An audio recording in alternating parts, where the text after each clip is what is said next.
Hi guys, today I'm going to teach you how to draw a one-point perspective aquarium. Put simply, one-point perspective is a technique that artists use to show depth or space or distance in a piece of art. So to make something look like it gets farther away in a piece of flat art.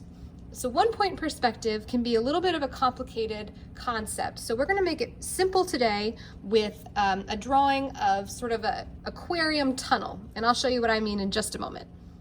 So what you'll need for this lesson is a piece of paper to draw on, something to draw with, and any coloring tools that you have. Okay, so once you have your tools ready, we're going to start by making a dot in the middle of our paper. I'm holding my paper horizontally, and I'd like you to turn your paper that way too. Next, we're going to take our drawing tool and we're going to connect the dot to each of the four corners of our paper.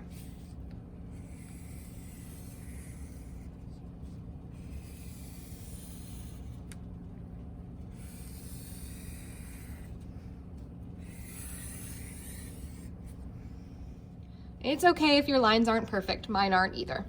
So what we're going to have here is one of those really cool tunnels in an aquarium where you can walk underneath the sea creatures. So this is the floor down here, this big triangle at the bottom, and these will all be the walls and sort of the ceiling of your aquarium tunnel.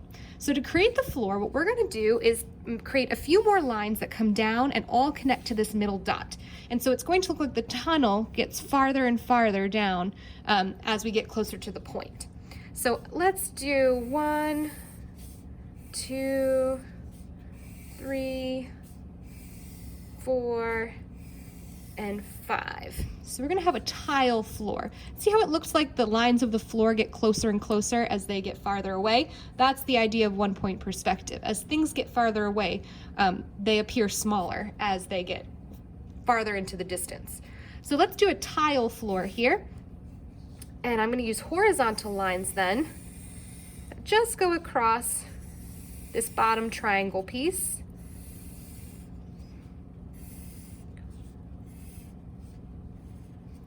Just like that. All right, so I'm going to speed this next part up, but what I'm going to do is have sort of a black and white checkered pattern on my tile floor. I'm going to color that in really quick. You can use any colors you want for this step.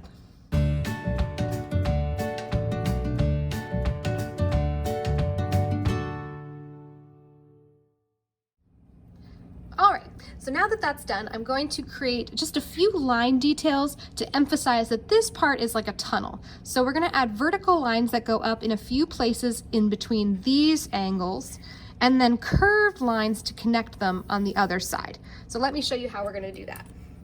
Let's create 2 of each. So I'm going to make a vertical line that connects from this diagonal down to this one, and a parallel line, that's a line that copies the same direction but never touches, and then I'll do the same on the other side. Okay, now to create the ceiling for my aquarium, I'm going to use a curved rainbow line to connect from here to here and from here to here. So I almost ran out of room at the top of the page. So if you don't feel that your curve will fit on top of your page, have it go off to the side, off to the edge of the page, pretend it continues around and continues on this side to connect to your other line. All right, so we have our tunnel. This is the basic structure. All of this is going to be water and can be filled with different kinds of sea creatures. So start to think of some kinds of aquatic animals that you might find in an aquarium, perhaps even some details like some sand or rocks or seaweed or something that might help the environment in the aquarium, make it look a little more like the ocean. And start thinking of those details, and we're going to go ahead and draw a bunch of those up here in these sections to fill in our aquarium details.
Okay, so once you've drawn some of your sea creatures into your aquarium, you can add any other details you can think of that might make it look like an aquarium. But then the last step is to just color it in. So I would use blue to color in the background area, the water, and then a variety of different colors to color in your details. Maybe I would use a purple or brown for my stingray, maybe orange for my fish. I'm gonna go ahead and show you what mine looks like when it's done, and then I'm excited to see what you create. Thanks, guys.